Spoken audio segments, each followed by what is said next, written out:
Survivor's ready. Go! Trump spoken. Boston Rob and Amber are gonna do it. This is a business trip, as I like to say. You Brad Culpepper. I'm tired of you and the fucking chicken. You can call me the puppet master. They can be my little puppets. Somebody can make me feel the devil here. You get to milk your own milk, I guess. We got enough rocks here, too. We could build a pretty decent shelter just using rocks. I'm supposed to talk loud. Direct from Hobart, it's time for the only Survivor podcast in Australia dedicated to Survivor. Bringing you today's interviews, episodes, and opinions from the greatest reality show on the planet. It's Survivor Oz, and here's your host. Hello and welcome back to Survivor Oz's Ozlet Talksy, Ozlet Show, Ozlet episode, whatever it is, it's just Ozlet. And just like last week, we have a couple of repeat Ozlets here, plus one who hasn't appeared on since at least last season. I don't know, we'll have to check in with him. Let's just check in with him first, since it is his first time on the show for the season. Alex Morello, when was the last time you were on an Oz show? It's been a very long time, Colin. I've got no idea when I was last on. Did you even appear on during last season at all? Who was on last season again? Cambodia, Second Chances? I think once. I have no idea when. It was really early, I think. It's amazing. Everybody said for the longest time they wanted like some type of second chance season, and that was a second chance season. We're finding the majority of our own Ozlets didn't watch it, apparently.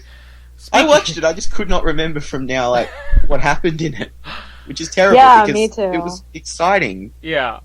Well, somebody who knows how exciting the season was, appearing for her third time in a row, Ben. That's right, her third time in a row on this podcast. Kristen Kennard, you are back. What keeps bringing you back to talk about Survivor Brains, Brawn, Beauty? Because I haven't watched Survivor for like a season and a half, so I figured while I'm still interested, I might as well podcast. All right, well, we know somebody who's been watching the whole season and who's hopefully going to be here at least next week or the week after. Patty G, you're back 2 weeks in a row. Not too bad of an experience with Rossi last week, I'm guessing? No, not too bad, not too bad. Thanks for having me, Colin.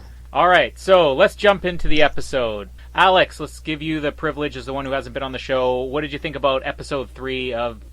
I enjoyed it. It's kind of always fun to see kind of a few people who think they're kind of in control get completely trounced by a few people who you're not even sure if they know they're on a TV show half the time. It was entertaining to watch the Brains, especially, and Debbie kind of actually have a bit of a... Well, to show she's a bit more entertaining, and for Ty to find the idol and have a few different areas where it was actually kind of the oddballs kind of getting to the front was really exciting to watch. Mm-hmm. Kristen? Yeah, I was into this episode again. I think it's been a strong start, and it was kind of nice to not... I mean, we focused on Braun a bit, but it was nice to just see somebody else go to Tribal Council and kind of find out the dynamics of the Brains tribe, because we didn't really know for sure what was going on over there until now. And Patty G. Yeah, I have to agree. For the third straight episode, that's been pretty good. I really liked how they shifted to strategy. This episode was pretty centered around it. And after 2 weeks of kind of establishing, who these people are, it's kind of nice to know, who's with who's in charge. And you found a couple idols. I really think it was really liked it, yeah. Yeah, I'm on board with everybody this week. I agree with what you guys are saying, that the strategy coming in, it was at the right time in this episode. And there was a lot of it, and especially kind of along lines what you were saying, Alex, the surprise of certain people maybe being better than we thought they were. This is the second week in a row for that. I mean, we're going to have to talk a little bit about Alicia a little bit later on, but like Alicia last week, this is what we saw, was a different side than we thought we would. And a lot of people are finding her a better character than they expected. And I think this is maybe Debbie's turnaround week. So we could just, I guess, start off just by talking about Debbie. I don't know if I've ever had a turnaround that was this drastic for a Survivor, just in my opinion of them. I mean, anybody who wants to know, just look at my power rankings last week. I mean, she was pretty much dead last for me, or among dead last. But I don't know. I think that her strategy was really up this week. As a character, I found her more tolerable. Alex, you want to elaborate a little bit more on your opinions on Debbie? Well, I mean, she kind of just stopped being the laughing stock that we kind of thought was an amusing early boot and actually kind of turned into a half-serious player. And I think that's what took everyone by surprise, was suddenly when she had that one confessional talking about, this is what Liz and Peter are doing, but we've got this, this, and this planned, and this will happen because of this. And then you're suddenly like, wait, what? Like, you just kind of outlined that really well. And suddenly she runs to Neil and Aubrey and it's all in place, and you're like, that just happened. Like, she just got a majority. Mm-hmm. And I think the thing that was funniest about it was just the way other people were perceiving them. Kristen, you want to weigh in on whether your opinion on Debbie's changed at all? Can you stare at her mugshot? Let's start out with that.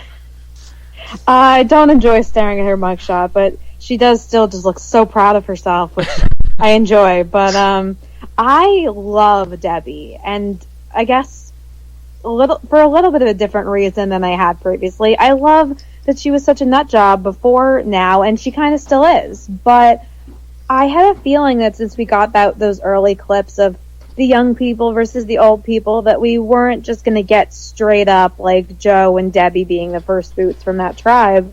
But I wasn't expecting Debbie to really take charge. She kind of sat back early and then saw what was happening and basically turned Liz and Peter's plan around on them, and it was kind of amazing to watch. And I like to see that she's not just crazy and she's actually a player. I thought it was borderline brilliant, and I'm with you. I mean, I think it was just after the first episode, my wife came home from work and she was saying that somebody she worked with was saying how much they hated Debbie and she was annoying, and my wife was kind of agreeing. And the last 2 weeks I've just been explaining to her, I'm like, okay, well, whether you think she's annoying or not, you remember the scenes she's in. But I think the opinion now can change. That it's like you said, she's still that wild character. She's still a memorable character, but whether you're annoyed with her or not, I mean, her game is really on right now. Patty G, do you have any opinions on Debbie? You almost kind of get the feeling with Debbie that she's been planning this all along, just kind of waiting for this exact moment. And I agree, the way she turned the plan around was just so devious and evil. It was just awesome just to see the 2 votes for Peter, and then when Liz came up, it was just like, oh snap! Debbie's really the only one on this tribe, now that Peter's on the bottom, that's really showing life. I mean, you get the feeling that the other 3 are kind of just like zombies. So I think Debbie's in control of the Brains tribe, which is really awesome. This Brains tribe, I think we all were in agreement last week from what I remember, that we wanted the Brains tribe to be the next ones to go to tribal, and I think that it's the best week for them. But I kind of had the idea that Brains was going to be a bit of a disaster like last time in terms of strategy, but it almost has been. Debbie just found a way to unite everybody behind them. And the one thing I wanted to talk about a bit was comparisons, because as the episode was starting, there was something about the episode that was leading me to think, well, this feels a little bit like Marquesas. I don't remember exactly what it was, but by the end of the episode, I really felt, especially with the Brains tribe, this was almost like watching Amazon. And I don't think that anybody expected the Brains tribe would be the one that was divided based on social things and, we're the cool young people, which is really funny to hear people like Peter talking about him and Neil, and they're the young guys or whatever. When on a regular season, they'd probably be the old guys. But this kind of felt like Amazon to me all over again. I really got Alex from Amazon, Alex Bell, just seemed a lot like Peter to me, and Liz had a lot of Heidi moments in this episode. And there was the moment where she mentioned. Or Peter mentioned first that Liz and him were the good-looking people with great smiles. And this isn't something where they're just editing it, I don't think. I mean, I think these are the type of people they are. And then I believe it was Liz that said something about how, Debbie and Joe, they'll do what you tell them to do, and you don't want to give them anything complicated to think about. Is this kind of an example of them just completely underestimating them, or what I think may be more likely, you can agree with me or disagree with me, is that Peter and Liz are just kind of stuck in this whole high school society thing? I don't know. Which side do you think it would be on, Alex? I kind of took it very similar to Shireen and Max a couple seasons back after the switch, where they kind of walked into that, was it the tribe with a few like Jen and Joe, and just believed everything was going their way, and kind of said that they laid out a plan and just stood there and went, yeah, we're smarter than everyone here. We've got this. This is good. I kind of just saw it in the same way, in that they kind of waltzed in and just kind of assumed they were on top, was probably the way I saw it. Not sure if it would be kind of a asking. I thought it was more just they felt more learned in the game than anyone else, ultimately. But I don't know. Like, Peter at Tribal just kind of blew my mind on how difficult it is to not know people. Yeah, I think maybe it's a little bit of both too, because we heard there are definitely the quotes, about how you don't want to give Joe and Debbie anything complicated to think about, like, which I found that kind of funny, because I don't know if Peter was aware and Liz were aware, or I think it was Liz that said that this is the Brains tribe, and that's what I thought was the most odd about this, is that they were treating Debbie and Joe, maybe because they are older and eccentric, as if they're dumb, and never stopped to think about them. We're on the Brains tribe. As weird as some of the casting may be on the season, the producers put all these people together because we would be the ones you'd classify as the smart ones. So, Kristen, do you think that they were underestimating the intelligence, or did they not even think about the intelligence of Debbie and Joe having to be on the Brains tribe for some reason? I definitely think that they were underestimating them in some sense. I mean, they weren't even really checking in with them. They were kind of just assuming to be fair, they weren't even really checking in with Aubrey and Neil that we saw. They kind of just were like, this is the plan, this is what we're doing, and we have it all set, when they were only two people, and they kind of just assumed that they had their plan in place and that it was all going to work out without working hard enough, like Debbie was doing her little silent, like, hey Neil, this is what they just said. Like, they didn't seem to be doing any of that. They were just like, here's our plan, we're gonna do it, and we're too cocky to think that anybody could go against it. Patrick, do you have anything to add on how Liz and Peter handled the whole tribe? I just think they were incredibly delusional. They did underestimate them, but I just really think they overestimated themselves. To think that that no one would do anything. It was unbelievable. I can't recall of a time where, people were this, confident and arrogant, and it was just so crazy, and it was so great to just see them just collapse. That was awesome. Well, along those lines, let's take a quick poll around the room here. I like the comparison you made, Alex, that it was a lot like Max and Shireen here. And I think that's probably the fairest comparison we can make, because both sides, you had two people who really didn't even survive one vote in power. Which side do you think comes out looking more foolish, Max or Shireen, or Peter and Liz? Let's start with you, Alex. I kind of would probably go Max and Shireen, purely because I think the way that they kind of paraded around being Survivor experts, especially the amount of stuff they said to the camera, especially in that episode about, we know how to control people, we know, and the amount of people that turned around and just grinned at them, I found it hilarious how many times they just kind of strolled saying, I've done a uni course, I've done this, this game is easy, we're going to the end. Although, as I said, it could easily have gone the other way. Peter, I don't think they were ever that delusional at Tribal. I think watching Peter at Tribal and seeing everyone else's face was good. I think I'll go with Max and Shireen just on this one. Kristen? I'm not a great person to ask about that season. Come on, you can fake it. I mean, I did see Max's boot, and I didn't watch far beyond that, so I don't know. I didn't watch that season. All right. I don't know. 3 of you can vote, and then there's no tie. Patty G, give us your take. I really think it's Peter and Liz, because the big difference between Max and Shireen and Peter and Liz was that Max and Shireen were just really confident, they know everything, but Peter and Liz went to a point where they basically insulted the intelligence of all 4 of the other people. How they got to dumb it down for Joe and Debbie, and how Aubrey doesn't like to talk strategy. It just didn't. They just really went above and beyond Max and Shireen. Yeah, I'm kind of stuck in the middle here, so I don't know if this is really a tiebreaker. I think that if you're looking at it on the surface, there was probably more foolish things that came out of Peter and Liz this year, just because, like you said, it played on different levels. There was the fact they were condescending to the other players.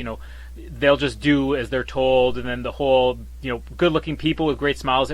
it was really superficial on a lot of levels, confident on a lot of levels. So I would probably guess that if we were to look at all the footage, Liz and Peter might come out looking worse. But based on how the show handled them, I think I would probably go with Max and Shirin, just because I've always thought that it was almost like the show was trying to make a point, especially with Max, on just making him look more foolish than he probably was. So I do think that's an interesting comparison, and it'd be fun to see if years from now we're looking back on Survivor or other seasons of Survivor and seeing that this is now another type, much like we have the Russell edits or whatever, that this would be an edit. The only other one I could think of was the whole Alex and Heidi and Jenna. Anybody else have any others spring to mind that kind of seem similar to this week? The superficiality, the arrogance? I mean, the difference between... Oh, go ahead, Kristen, go ahead.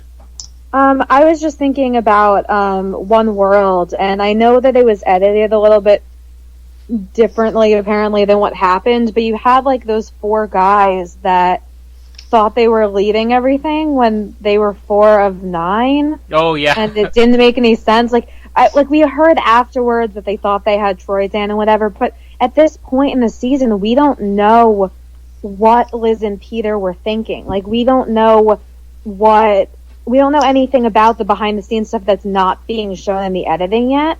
So it's kind of tough to compare it to something, because again, that they looked so stupid in One World, but they really thought they had Troyzan, but we never saw that. So it's kind of difficult to tell what is kind of producer and the editing, what are questions are being asked of Peter to get him to say these insane things, or is that just him? We don't really know yet, so I think it's kind of tough to even talk about. Patty, you wanted to add something? Yeah, what I was going to say about the comparison to Alex and Jenna and Heidi was they had, the difference was that they were actually in control. They had established power. There was evidence that they were in a tight alliance of 5 at one point before Dina's boot. Liz and Peter, there was really nothing to go on to say that they were actually in control of the game. They were just more blind than anyone else. I think another comparison, though, might be the younger men in Vanuatu. Mm-hmm. They really just had 4. They didn't. I guess they thought they had Sarge, but again, based on the edit, it didn't really seem that Sarge was even considering being with them. So I guess that would be another comparison. I guess. Alex, do you have anything to add? No, just from that, it seems to be a delusion among young men mainly that they have control. Don't. I think the other common factor here with the majority of these is that they pretty much were these alliances that fell apart in their first vote. And I think if anybody's going to try to write a course on Survivor, or, if Max and Shirin want to add this to their curriculum or whatever, if before you've gone into your first vote, don't assume you have anybody. Because I think that's what I found odd this week with Liz and Peter, is that they didn't even seem nervous. How many times have people gone in there and they've had the majority week after week after week, and they're still sweating every week? And yeah, it was funny that Peter just didn't seem to bother him. Liz, it never even struck her as a possibility that she could be going home. It was just really odd. With the Brains Tribe, that's pretty much all we can cover on that. Maybe we'll talk a little bit about Liz later on.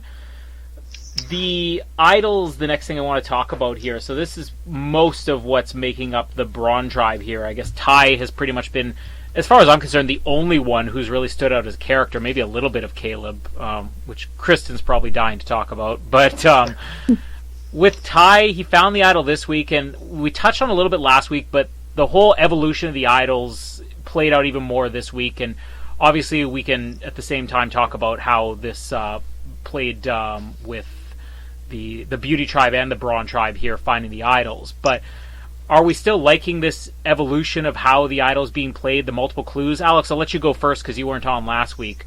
What do you think about how the idol is being developed this year and how it's evolving as far as making it harder to find or harder to actually acquire? It's nicer that it's a bit harder to acquire. I kind of hate it when you're just kind of digging in a spot. It's like, oh, hey, look, I got an idol. Let's keep going. It just seemed like it was a bit of a waste of time. I loved the concept last season with the challenges, and I do enjoy the concept of having to find it. I'm still surprised that no one seemed to pick up on Ty using this really long pole to get a thing off a tree that seems kind of obvious. So I'm almost wondering if you could have like moved it slightly closer to the beach, so you could have got some shots of like Tai in the background or something while the tribe is still sitting around, just to make it really obvious. But I do like the evolution of having to find a few extra parts of it. Although, having said that, once you find the first part, it's not that difficult to get to the rest of it.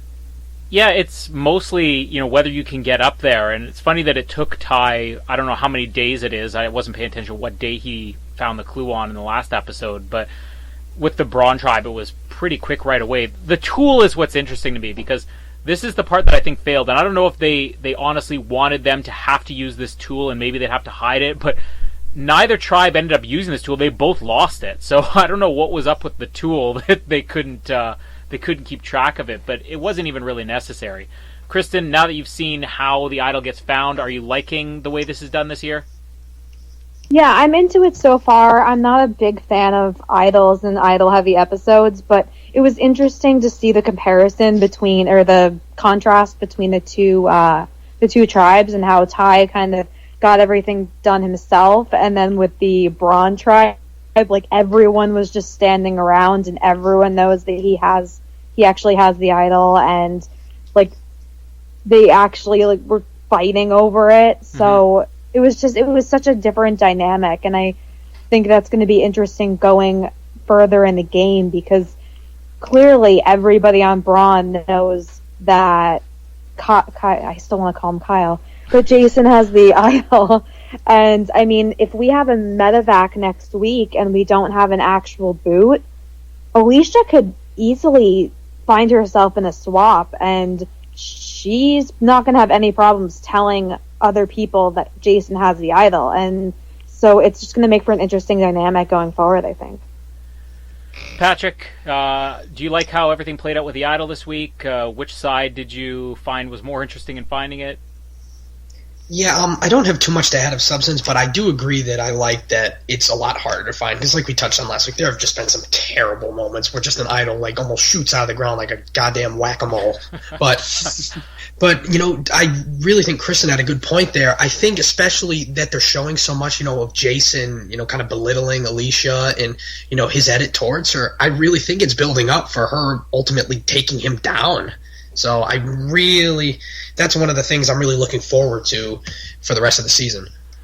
Oh, I got a couple of things to add on both Alicia and Kyle/Jason in a minute, but just to finish up on the idol here, with the Braun finding of the idol, I mean, we've talked about how hard it is to find, and I think there's probably no better way of actually selling that than the fact that everybody was there when this idol was found, or when they were even looking for it. I mean, it's very easy to say, well, you want something that's hard to find, but you're not going to sit there and watch 3 episodes of a person just digging around or whatever in the dirt. We saw that maybe in the Cook Islands or whatever, and it was entertaining at the time, but this to me seems like this is what sells this idol as being hard. It's that they made it this year so that you can't really find it on your own. I mean, I think it was a week or two ago we were talking about how you have to maybe bring a second person in on finding it, or Tai would have to.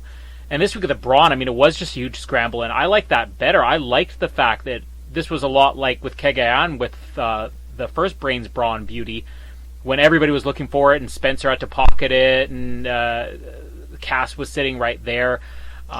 Having lots of people around, it worked out this time. Do you think it could still work in the future? This seems to be the direction that producers are going in, especially with last season having to find it in challenges.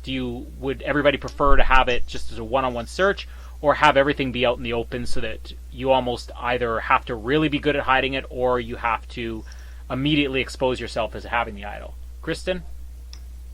I guess I don't really have a preference, because we really did see it both ways this episode, and I don't have a problem with either one. Like, I have a feeling that a lot of the beauty tribe knows that Tai has it, or at least suspects it, but I don't.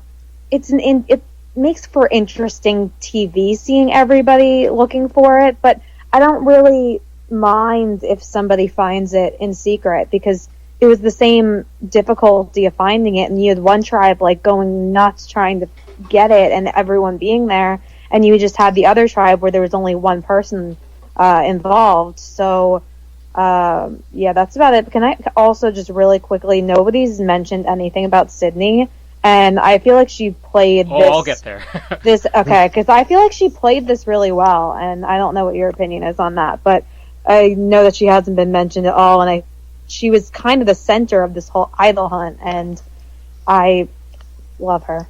Yeah.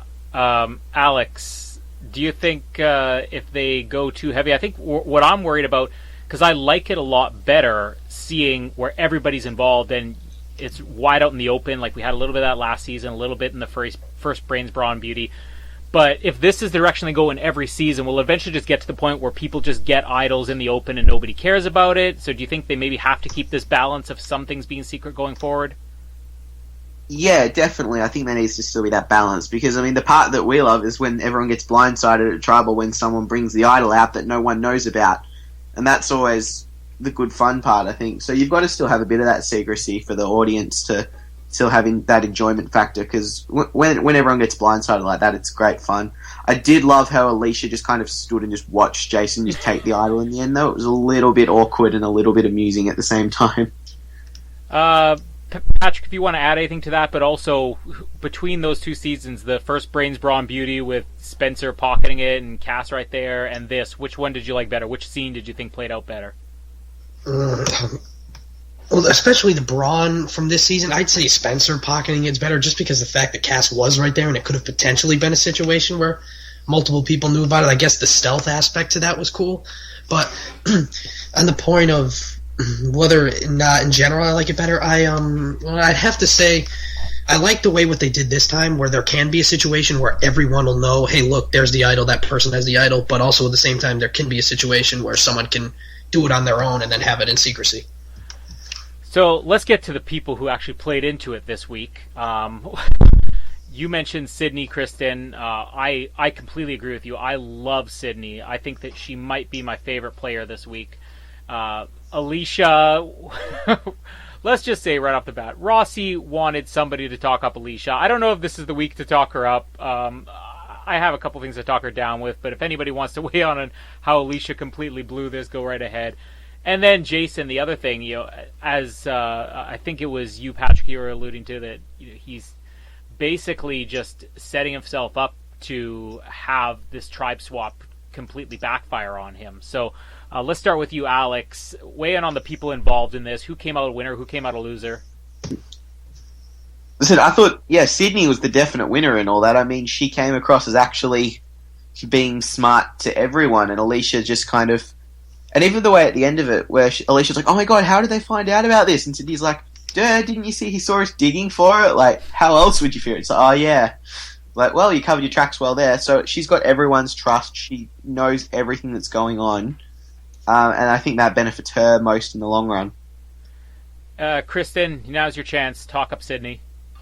Yeah, she could have easily fallen into a Jenny situation with Scott and Jason had she kind of just stuck with Alicia to find the idol and then maybe went back to the guys. But for now, she really needs to be on their good side because Jason's essentially running this tribe at this point, and she can stray from them if she wants to after a swap or a merge, but I think she really needs to stay strong with them again, or she would possibly just be a Jenny and they'd be like, oh, we can't trust her, she's working with Alicia, and she could be that person that's gone over Alicia if she would have done that. So I think she just played it perfectly, kind of allowing herself to play both sides, where both Jason and Scott and Alicia trust her in some capacity. I think Alicia's a little bit onto her, but not really. And of course she didn't get the idol, but she knows where it is, and I just think she set herself up pretty well. Patrick, you mentioned a little bit about how Jason's not really, even with this idol, I don't think he's really coming out a winner this week. You have anything to add on that? And also feel free to add a little bit on Alicia and Sydney and how this has affected them. I mean, Jason, the only way that makes him a winner is that he has the idol, That's it. But I think he's just setting himself up clearly. But in terms of Sydney, I think Sydney definitely played it. The perfect way was if she could have somehow gotten the idol without any of them knowing. But the way that she did it was probably the best she could, to show Scott and Jason that she's still with them. And, they got the idol, but she's in tight with them. And, I mean, Kristen said she thinks Alicia is on. onto her a little. I don't think that at all. I think Alicia is very oblivious to the whole thing and thinks Sydney is with her, and there was even a little scene with Sydney saying that. So I think Sydney is in a good position where she could use Alicia potentially down the road as long as they're both there. But yeah, she definitely played it the best that she could have possibly done it. I'm assuming, based on what I've heard, everybody's kind of agreeing with me here, but I think this is one of the few situations where somebody finds an idol and one of their allies that doesn't have the idol actually comes out looking better for it. Because I think that Sydney is probably in a better position not having the idol, but playing it as well as she did, than Jason is for actually having the idol. I think, if anything, Jason having the idol right now, I mean, it just makes me more concerned about what he's going to do going forward, because he's so cocky and he's so irrational almost that I just don't see it working out for him. Let's try to say something about Alicia here, because that was the only thing Rossi wanted this week. Let's just call this Rossi segment. So sure. Does anybody have anything to say about Alicia? I'm just going to say, I told Rossi I'd probably be talking her down a little bit. I'm still going to say I think she's a great character. She's hands down one of my at least top 5, maybe top 3 favorite characters so far this season. I'm really enjoying watching her. But, man, right into the episode where she's talking about Scott breaking her trust. When were they aligned?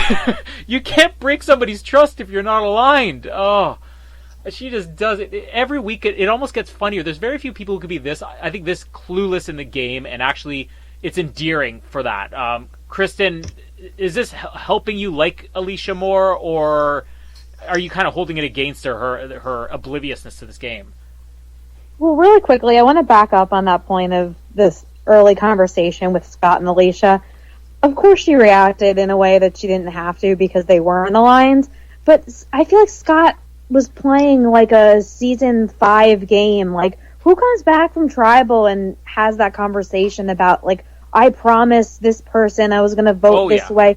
Like, I don't think he needed to do that, and I thought it was stupid and there was no point in doing that for him. But anyway, yeah, I agree. I'll just say I agree with that. If we just want to quickly say that, because the fact is Scott was saying something that would matter if you were post-merge, and that person you just put on the jury is going to be coming back to vote for you, but he's probably never going to see her again. Yeah, it was bad on his part, but I don't think either of them really handled it that well in this whole conversation. Right, I just didn't want that to be all on Alicia for being the only one that came out of that not looking so great. Mm-hmm. So I still love Alicia. I think she's a great character. They're clearly taking every stupid thing she does and playing it up. Like, they don't have to show her calling an Ember and Embryo. I know that was last week, but they don't have to show all these things, and they choose to. I don't know what the reason is yet. You would have thought it would have been for an early boot, but clearly, I mean, it's still early, but I don't have much new to say on her. I really like her, and I don't think less of her after this episode, if that was part of the question. Yeah, I don't know if we were given that much to think highly of her prior to this, but Alex, you haven't really been able to weigh in much on Alicia. She's still there. Yeah. Alex, what do you think about Alicia, who is there? Yes, she is there. I think she hasn't had the most bright moments going forward. I guess my most interesting thing with her now is looking at the way Sydney's approached it is, can Sydney kind of keep her in an alliance strong with Scott and Jason, for example, due to the fact Alicia does trust her? Like, to a certain extent, that's what I'm kind of intrigued about, what she does kind of as her next move, because I feel like she'd feel loyal enough to go with Sydney, but not the others. So I just want to see if Sydney kind of can toy her along in case they do go to a merge or anything like that. I think that's the part that kind of intrigues me the most. Patrick, anything to add on Alicia? I mean, in my opinion, I really don't have much of an opinion on her. You know, I think it's pretty funny to see some of these kind of, you know, we thought Steven Fishback had a dodo at it to start the season last season, but this has just superseded really anything. But it really has. Like, honestly, can you think of any season where somebody with only 3 episodes I mean, I had a couple of flashbacks to, like, Sarah from Marquesas here. You know, a few flashes to Christina, even the way that she was, maybe, like, she had a bit more of a hero edit, but Christina in One World. what else do we have to compare not Sydney, Alicia to? Like, it's really mind-blowing. The one that I could potentially compare her to was Kat, but Kat's kind of just went on a lot longer. Yeah. I mean, I think, I still wouldn't be surprised. surprised. I still wouldn't be surprised if Alicia was, went in the next episode or so, depending on who loses. But she could be very similar to her, but I don't really like her. I don't dislike her by any means. She's not a very good player from what we've seen, but that could change. I don't know. Alex, with Alicia, let's just try to figure this out here. Can you think of any other players? Do you agree about Kat, or are there any other ones you could think about that maybe are at this level of, as Patrick calls it, the dodo edit? I think, Kat was the easy one to go to. I was kind of thinking maybe towards like an Angie kind of thing from Philippines, but at the same time, But at the same time, Angie kind of went for more of the flirtatious kind of relationship, where Alicia's tried to, I think, go girls strong and stuff to no success at all at one point. But I kind of have that same kind of thing, except I don't see her turning around and saying anything about cookies or food or even that kind of thing. Like, it's slightly different to that. Well, another thing to touch on, kind of, that you alluded to there, with the all-girls alliance, let's talk really quickly about Sydney, because this is what was really interesting to me, and I think this is one of the reasons I'm holding Sydney in such high regard, outside of just how spectacular her abs are, as I mentioned last week. She has this way with manipulating people that comes across so natural, and nobody's suspicious of it, and it doesn't even come across as unethical, because last week everybody was just jumping all over Jenny because there was one mention of an all-female alliance. Here Sydney is openly aligning with Alicia, admitting to everybody else, I'm making Alicia think that, I'm working with her to find the idol here. They're seeing this. And she's doing it openly enough that Alicia's not really suspicious. We don't really have any evidence being suspicious. Why are the other guys not nervous as Sydney? Is she just playing this better than Jenny? Because on the surface, they don't seem that different. Alex? I think she must just be playing it better and feeding information back better. I think that's all I've got and I guess the idol thing is probably a huge trust factor in that.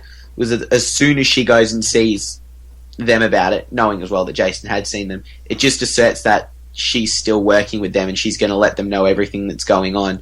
So I think for them, especially the way that I think those guys just sit around in the camp, it gives them someone to send out to kind of find the information, deliver it back. They like having that person so that it doesn't look like they're scrambling the entire time as well. Kristen, do you have anything to add? Yeah, I agree with Alex, because I think that Jenny mentioned in her exit interviews that her issue was more that she tried to make this alliance, and then Sydney went back to the guys and told them about it. So it was more the secretive part, where Sydney immediately comes out of from what we saw, Sydney immediately came out of the searching for the idol with Alicia and just sat down and told them exactly what happened. And they're not the brightest pair, Scott and Jason, to think ahead as to how much of a player Sydney could be getting into a swap or getting into a merge. That they're kind of just like, well, she's better than Alicia and she's telling us what's going on, so whatever, let her do her thing. And I mean, they're being filled in, like Alex said, without having to do anything. So that seems like that's their main goal in the game, is to not have to do anything but still continue. So, Patrick, is Sydney doing anything drastically different from what Jenny did? Would you be more suspicious, less suspicious of her? What's she doing differently? I feel what Sydney's doing is, I feel like Jenny actually did have some intentions on flipping on Scott and Jason, but really feels what Sydney's doing is kind of just keeping Alicia close, because, and in terms of a swap, and she does seem the smartest. As you said, Scott and Jason are kind of just a little, almost naive, which is bizarre for their two character types. But, I think Sydney could really lead this alliance with Alicia and Scott and Jason. I think we can just very quickly touch on the beauty tribe outside of Ty, who found the idol. We're not really getting anything out of them this week. Is it time for a tribe switch just so we could see something from them? Do you think they're going to go to tribal next week? Feel free to rant on Caleb if you want, Kristen. Anything to add on the beauty tribe? I don't really have anything to rant on Caleb about. I think he came off better this episode than he did previously, but that's probably a lot because Nick is such a douche. Like, we didn't see him at all last week, and then he came back and was just such an ass. Like, there were certain things that almost made me uncomfortable with Nick. Like, I don't know how many people cared, but there was, like, a line where, I don't even know what they were talking about, if it was with the chickens or something, where, Ty? Oh my He's god. like the star of the whole season, and you still can't remember his name. All I could think of was the name of the tribe, and then I felt like Ryan Heidick, who was going to call him Toe Tang. Ty, said something about, like, oh, do you hear that sound? Or do you see that sound? Or whatever? And Nick was just like, well, I hear it. And I'm like, clearly English isn't this dude's first language, and it just seems like such a, like, it came so naturally to him to be like, well, let me try and correct your words, bruh. And, like, Caleb, even though Ty knew that they needed food, Caleb still was, like, sympathetic, like, he actually cares about these people and is trying to be a decent human, where Nick just isn't even attempting to get along with anyone. So that's all I got on them. Alex, do you have... Oh, wait, I do have something else because I forgot about the chicks. Yeah, go Anna for it. is killing it so far. She's been pretty low-key on it, but there's just been a few little moments where she's really shining, and I feel like she's going to be the leader of this female alliance. I think they're going to go super far. I loved that that conversation she had with Caleb where she was trying to bring him in, and she was like, well, I mean, this is a game, so I could be lying, but I'm not. And it was just like, he has to go with them pretty much, or, like, they already have the numbers, and she was pretty much telling him that to his face, which I kind of appreciated. It was like, you're staying strong, so do you want to come be with us? We want you to be with us, or you can just be in the minority, and that's cool too, whatever. And I don't know, I think she's handling everything pretty well, and that she's going to be a star in the merge portion of this. Well, that's the way that every potential tie vote should go, is that if you are going into what you think is going to be a tie, just present yourself to the other half as if you're the unbreakable one, because all you have to have is one person who feels like, oh, well, I'm not, there's no way we can break this side, so I'll flip. And I think that's what she did that was really good this week. So I agree with you. I think that Anna's the one person right now on that tribe there's being seeds planted that she could go to the merge or further. Alex, we really only can base this on seeds that have been planted with the Beauty Tribe because we've seen so little for them outside of Ty's idol quest. Do you have any predictions based on what we've seen so far, what could happen with the Beauty Tribe? Well, firstly, they should be renamed Tai Tang. That's just a given. But second of all, I think they must, just because as Christian said, the way Anna spoke about it, you don't see it very often anymore, where they just go up and say, "We're united. We're not changing. Mm-hmm. Come with us." It's so fresh, which is weird because we're like 32 seasons in, yet you just don't see people like go, "We've only got half of it, but that doesn't really matter. We're not deviating." So I thought that was clever. I think they could go really far, just because I feel like they're going to have the numbers no matter what they do. I feel that Ty and Caleb will be strong. I feel the three girls will be strong. It's just Nick who's really out on his own at the moment.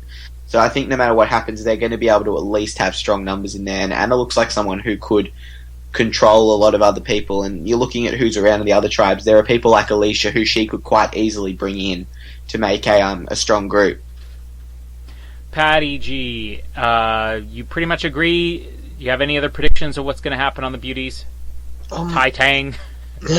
Well, I agree with everything about Anna because, we have seen a little bit from Julia and Michelle in the past 2 weeks, but all it really was kind of just commenting on, like, Caleb and Ty almost kissing. But Anna's really the one who has had these confessionals about the strategy and the scenes about the strategy and the alliance. And Nick is just in for a hysterical downfall. Like, he's almost like Drew in the fact that he thinks he's like so charming and witty, and everybody hates him. Like, there was the one, it was just so perfect. The two confessionals where Nick was just like, you can't show, you can be emotional, but you just gotta like fake it. And then the next confessional was someone like, his smile is so fake. Like, he just doesn't seem like that was just perfect. I don't know if they planted a seed for that to happen, but that was just perfect. I mean, the beauties in terms of the three, what's going on, it's kind of probably the least exciting, but I think Anna could win the game at this point. So I do think it's going to take a swap to see anything from them, though. Speaking of potential swaps and speaking of our predictions on the Beauty Tribe, let's just start closing this out here. Based on what we've seen from the preview for the next week, but also just based on the storylines we've seen so far, everybody go around, quickly give any type of predictions, as crazy or wild as you might think it is, as to what we're going to see happen next. Alex, you want to go first? Sure. So, looks like we're getting a medical medivac. I have no idea what tribe because I could not figure out from the life of me what they were doing.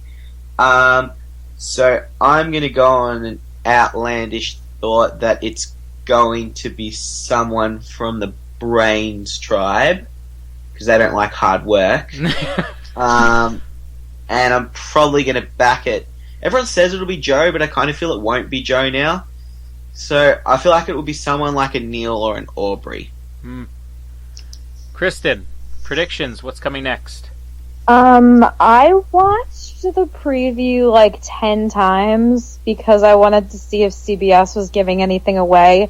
And I want to say that I am probably 99.5% sure of who is getting medevac, so I probably shouldn't say that. Yeah, let's keep it to yourself. Yeah.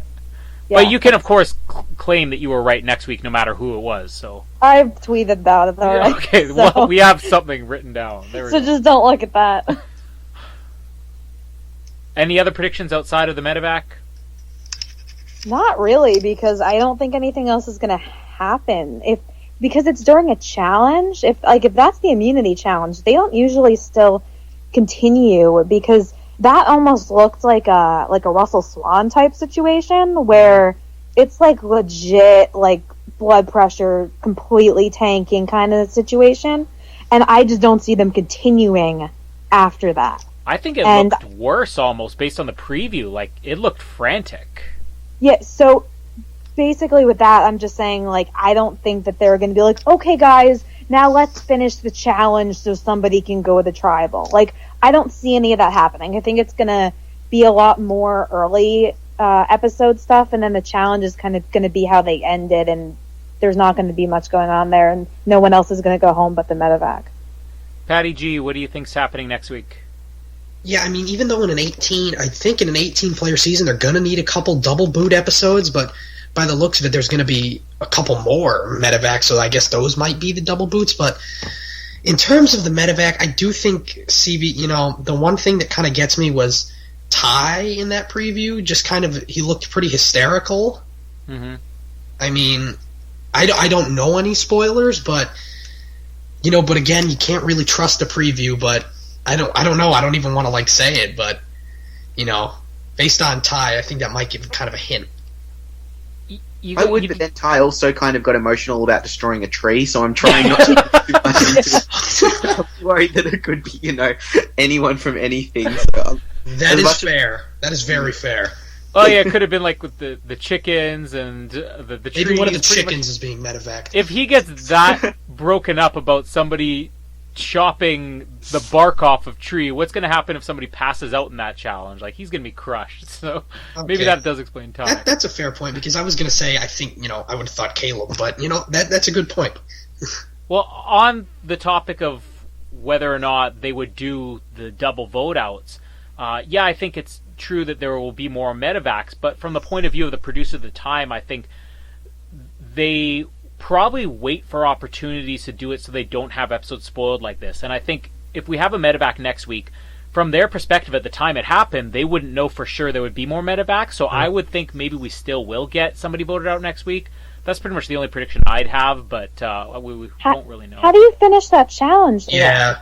That You seems have like somebody taken out on a chopper, which is Clearly like they lost the immunity. most. Three tribes. my Maybe it's in the last two tribes that finish, for all we know. It could I be a don't bit know, like. I don't know, because they've done both. They've Yeah. had situations where, they still go... I mean, they didn't go to tribal when frickin' Joe had, like, a punctured knee. But that was 16 people, so it's one boot per episode, so... That's interesting. I don't know. Well, let's wrap this episode up here. We've covered the majority of the people on this episode, so let's go around. Winners and losers of the week. Again, just like last week, doesn't have to be who's the best player, who played the best game. This isn't a power rankings. Just which character you could pick it for somebody who is the best player or somebody who is just the most entertaining to watch. First, let's start off with the winners. Alex, who's your winner of the week? I think it has to be Debbie. I mean, she's gone from being crazy and out of nowhere to being in control of a reasonably solid alliance. Kristen. I want to throw one out for each tribe and say Debbie, Anna, and Sydney. And Patty G. Yeah, definitely Debbie. She's in control. I think I was going to say Sydney, but I think how much we were talking up Sydney actually made me forget about Debbie, because the second that you mentioned Debbie, Alex, I was like, oh yeah, Debbie. So I don't think I could argue anybody but Debbie this week, because she's still, like we talked about, she still retains that bizarre character while now being a good player and somebody's in control of the game. Let's move on to losers. Doesn't have to be for any specific reason. Could be somebody who wasn't featured at all, somebody who just got on your nerves. Alex, who's your loser of the week? The obvious one has to be Peter, because the way he obviously handled everything. Yeah. And I think the other one has to be Nick. Just doesn't seem to know what's going on at all with his tribe at the moment. Kristen. Yeah, that was exactly going to be my answer, Nick and Peter. And Patty G. Yeah, I hate to do it, but I was probably going to say exactly what Alex just said. There's not really many other losers. I was, I mentioned last week how bored I was by Neil, but there's something about him this week that even though he didn't say anything, didn't do anything, I found him kind of a little bit more watchable. I don't know what it was. Maybe I just feel like I want to root for him a bit more, so he's moved up a bit for me. I won't complain about him too much, so I'm going to agree. Peter is just, he did not come out looking good at all this week. And the funny thing is, as I was watching this episode, I was looking over our power rankings for last week, which I'm sure Ben and Noah will touch on, but 3 of us put him number 1 in our power rankings last week. Only Noah didn't. Noah put him number 2. And this is going to be an epic collapse for him in the rankings. It's going to be amazing. I can't wait to see how that turns out. Do we think that keeping Peter was the right move, or do we think that's not the best thing for them long term? Yeah, that's an interesting question. What do you think, Alex? I personally thought you should have just got rid of him for the sake of it. I feel you can reel Liz in a lot easier. I feel Peter's going to look for any outlet now to try and get himself back in a controlled position. I feel Liz was more willing to probably work and go with everything. That's the only thing I think is, I think while, challenge strength is obviously something they're worried about, I mean, once you get 3 or 4 episodes into a 3-tribe thing, surely you've got to think about the switches that are coming up at that point, and I think you have to stop worrying about that. Kristen, what do you think? From what they knew, I don't think it was necessarily the best idea. I don't know. Maybe I think that somebody mentioned that they needed him for challenges, but I'm thinking ahead to if there is a medevac and there is no elimination and then they go into a tribe swap or something, I think that Liz might be able to endear herself to somebody else on another tribe. Like, I don't know. I don't think that she could tolerate Alicia, but I could see her maybe getting in with, like, Anna, like having Anna pull her in, but I don't see Anna really pulling Peter in. So I from an outside perspective, I do kind of feel like Liz was the way to go, because I think she could do more after a swap. What about you, Patrick? Yeah, I mean, in terms of the shock value of the whole thing, it would have been nicer to see Peter go, but sorry. But, Kristen made a really good point right there, and I just feel like Peter is so arrogant, and, we saw how delusional he is, that could potentially carry on throughout the whole game, so I guess it was the right decision to vote out Liz. But I just really want a Peter and Nick alliance if that can somehow happen. Like, I think just like the universe would explode because that would just be so ridiculous. It's like Jason with that, and it would just be great. And Jason, oh yeah, I didn't realize Jason. Oh, that would be the greatest thing ever. No. That would be so terrible that it would just be fantastic. Like, oh my god. I think the only thing I would lean towards as far why they maybe voted out Liz instead was because we did see a little bit last week about how, especially Joe wasn't getting along with Liz, and I would assume Debbie too. There was probably more to them, and we didn't see anything from Joe. I mean, he seems to be the one pawn here, but it is possible that he just simply said, if I'm going to vote with you, it's going to be for Liz. So I don't know. Either way, I don't think we really have a clear explanation of it, but that's it. So long, Liz. Decent third boot, I think. Somewhat memorable, but yeah, Peter definitely would have been the more epic one. I agree with you, Patrick. But that's it for this week, so we'll be back next week to talk about medevacs and everything else. Kristen, do you plan on joining us for 4 straight weeks? It depends on stuff. In other words, it depends if she absolutely hates the episode and decides she wants to stop watching Survivor again. Then she probably won't be here. Yeah, pretty much. I can't promise him. Alright, well, thanks for making it this week. And Patty G, thanks for joining us again. Oh, thank you, Colin. Really glad to be here, as always. And Alex, welcome back to Survivor. We'll talk about the Amazing Race soon on the Amazing Race Oz. Hopefully, yes. I'll probably see you in like season 34 or something. That's it for the Ozlet Topsy Week 3, and we will see you next time on the Medevac Chopper /plane.